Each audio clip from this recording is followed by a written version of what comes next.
The rope bit into my wrists as I hung from the ceiling, cold water pouring over me. Samuel's furious eyes burned with anger. "You really think you can refuse me?" he shouted. Fear tightened in my chest as I struggled to breathe. My wrists ached, but I twisted desperately, praying I could break free. "Hello, my name is Rebecca, and I'm 28 years old. I live in Portland, Oregon, with my 5-year-old daughter, Olivia. Sometimes I look back and wonder how my life ended up here, in this terrifying moment. There was a time when everything felt perfect, when I thought I had a beautiful future ahead of me. But that all changed the moment Samuel revealed who he truly was.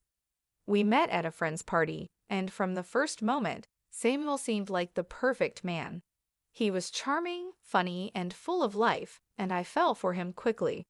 After a year of dating, we got married, and soon after, Olivia was born. I thought we were building a family full of love, but over time, I started to notice little things. Samuel became more controlling, dismissive of my feelings, and increasingly unpredictable. What began as small frustrations soon grew into something far more dangerous. At first, it was little comments that chipped away at me. "Rebecca, can you make sure the house is spotless when I get home?" He'd say, his voice sharp and demanding. I thought he was just stressed from work, but his words carried a weight that settled heavily on my shoulders.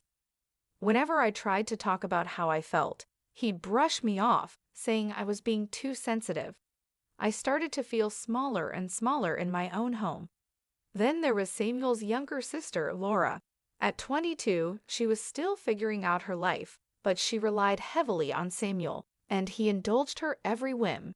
"She's family," he'd say whenever I voiced my frustration.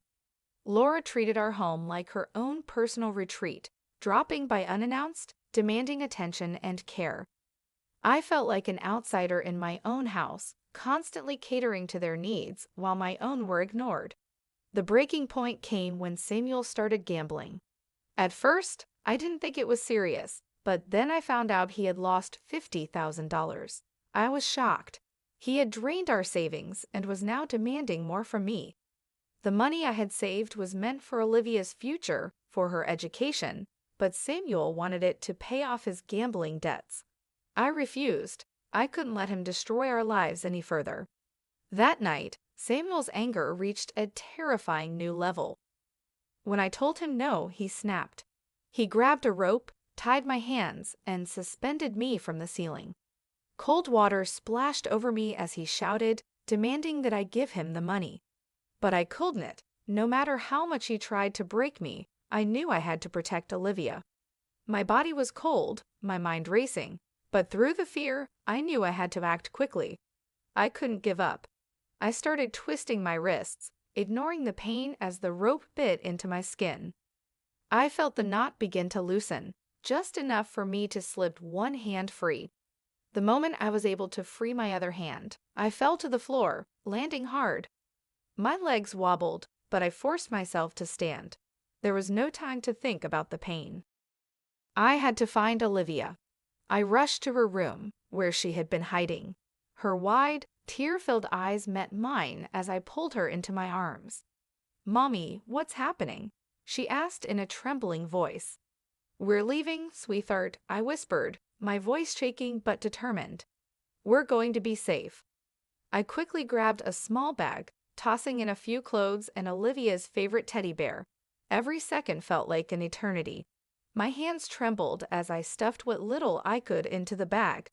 I could hear Samuel in the other room, still fuming, but I knew I had a chance to escape before he realized what I was doing.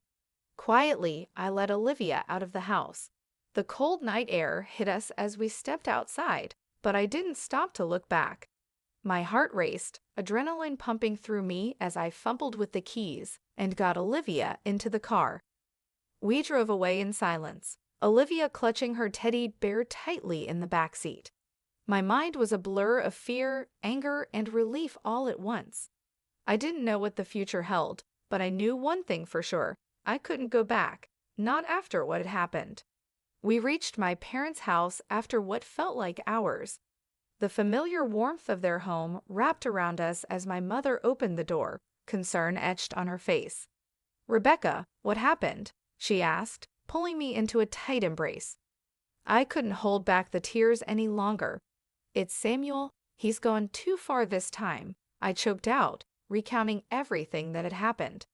The gambling, the threats, the violence. My mother held me close, stroking my hair as I cried, while my father paced the room, anger simmering in his eyes. "You and Olivia are staying here," he said firmly. "We'll deal with Samuel. He won't come near you again." The next morning, I woke up with a sense of clarity. I knew I couldn't let this go on. Samuel had crossed a line, and I needed to take action, not just for me, but for Olivia. I contacted a lawyer to begin the divorce process and to file for full custody of my daughter. But that wasn't enough. I needed to ensure Samuel paid for what he had done. I called the police and reported the abuse, recounting every detail of that terrifying night. The investigation began almost immediately. The police took my statement seriously, and soon they were gathering evidence to build a case against Samuel.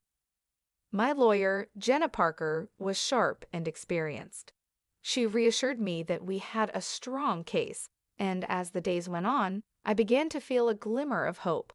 But I knew that facing Samuel in court wouldn't be easy. As the weeks passed, the case against Samuel grew.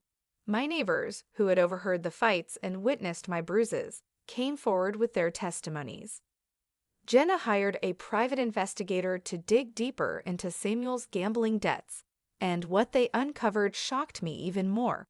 Samuel wasn't just gambling. He was in debt to some dangerous people, and his reckless behavior had put our family at risk.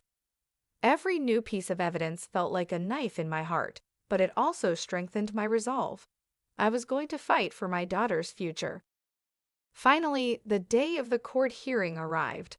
My parents came with me for support, and Jenna stood by my side as we entered the courtroom. Samuel sat on the other side, his face cold and expressionless, but I could see the anger simmering just beneath the surface. Beside him sat Laura, who had always defended him, no matter how badly he behaved. Her smirk was infuriating, but I focused on what mattered, getting justice for Olivia and me. Jenna presented our case with precision, laying out the evidence piece by piece. She started with Samuel's gambling addiction, the $50,000 he had lost, and the debts he had racked up. Then came the testimonies from our neighbors, who described the shouting matches and the visible signs of abuse they had seen over the years. The photographs of my injuries were displayed before the court, proof of the violence that Samuel had tried to hide. Samuel's lawyer attempted to downplay the situation, claiming that Samuel had never meant to hurt me and that his gambling was just a temporary problem. But the evidence was overwhelming. Every document, every witness testimony, every photograph painted a damning picture of who Samuel truly was. I could see his confidence wavering as the case against him built. Finally, it was my turn to testify. My hands trembled as I took the stand, but I knew that this was my chance to tell the truth. I recounted everything, from the first time Samuel had dismissed my feelings to the night he had tied me up and poured water over me. I spoke about the fear I felt for myself and Olivia, and how I had to make the decision to leave, knowing that staying would only put us in more danger. "I just want to protect my daughter," I said, my voice strong despite the tears in my eyes. "Samuel is a danger to both of us, and I can't allow him to continue hurting us." The courtroom fell silent as I finished my testimony. I looked over at Samuel, but his expression was unreadable. The judge sat back, her face stern as she considered everything she had heard. The courtroom was tense as the judge sat quietly, reviewing the evidence and testimonies presented. My heart pounded in my chest as I waited for her decision, the weight of everything pressing down on me. I held my breath, hoping that all of this, the sleepless nights, the fear, the courage to leave, would finally lead to justice. The judge looked up, her expression serious and thoughtful. After reviewing all the evidence and hearing the testimonies, she began, her voice calm but firm, It is clear that Mr. Samuel Carter has engaged in both physical and emotional abuse against Mrs. Rebecca Carter. The evidence also confirms his reckless gambling habits and the financial harm he has inflicted on his family. This behavior is unacceptable, and I find Mr. Carter guilty of domestic abuse and aggravated assault. My heart skipped a beat as I heard those words. I glanced over at Samuel, whose face was pale and expressionless. I couldn't believe this was finally happening. Given the severity of the actions and the clear danger posed to both Mrs. Carter and their daughter, Olivia, I am sentencing Mr. Carter to 10 years in prison, the judge continued, her gaze stern. Additionally, full custody of Olivia Carter will be awarded to Mrs. Rebecca Carter, and Mr. Carter will have no legal rights to contact his daughter during his imprisonment. It felt like a weight had been lifted from my chest. The fear, the anxiety, the sleepless nights, all of it began to melt away. Samuel was going to prison, and Olivia and I were free. I glanced at my lawyer, Jenna, who gave me a reassuring smile. "You did it, Rebecca," she whispered.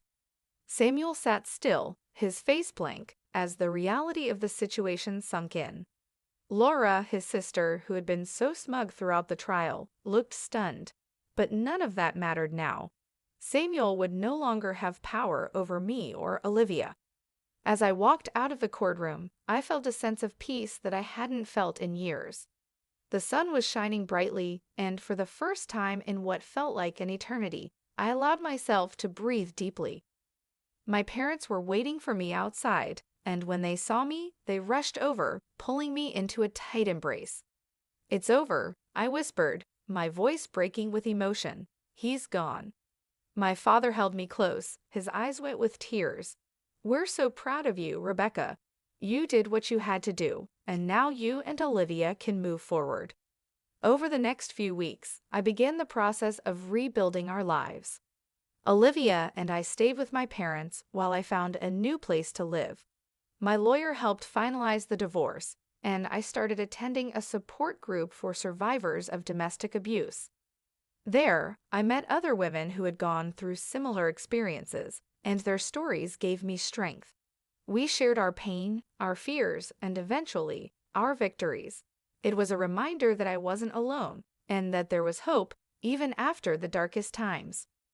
One afternoon, after dropping Olivia off at her new preschool, I found a cozy apartment not far from my parents' house. It wasn't big, but it was perfect for us, a place where we could start fresh, free from the memories of the past. Moving into our new home felt like a symbolic step forward. The walls were bare, and the rooms echoed with the possibility of new beginnings. I decorated Olivia's room with her favorite colors, and we filled the shelves with her beloved books and toys. She laughed and played in the open space, her joy infectious. Watching her grow, free from the tension and fear that had once surrounded her, filled my heart with warmth. Each night, as I tucked Olivia into bed, she would ask, "Are we really safe, Mommy?" And every night, I would smile and reply, "Yes, sweetheart. We're safe now." Life slowly returned to normal, but it was a new kind of normal, one where I no longer lived in fear, where my decisions were mine to make. I found work as a graphic designer, a job that allowed me to provide for Olivia while doing something I loved. My parents remained close, always there for support, and I found strength in the routines of everyday life. Months passed, and one day, I received a letter from the district attorney's office. Samuel had attempted to appeal his sentence, but his appeal had been denied. The justice system had stood by the original decision, ensuring that he would remain in prison for the full 10 years. I sat with the letter in my hands, feeling a sense of closure. It was over, truly over. Olivia and I had found peace in our new life. We spent weekends at the park, played games in the evenings, and enjoyed the small moments that had once seemed so far out of reach. I no longer woke up in fear. I no longer worried about what Samuel might do. I was free, and so was my daughter. As time passed, I reflected on how far we had come. The darkness of our past would always be a part of our story, but it no longer defined us. We were moving forward, building a life filled with love, hope, and safety.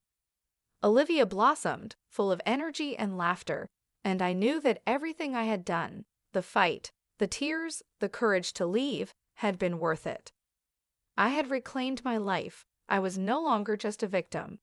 I was a survivor, and as I watched Olivia grow, I knew their future was bright.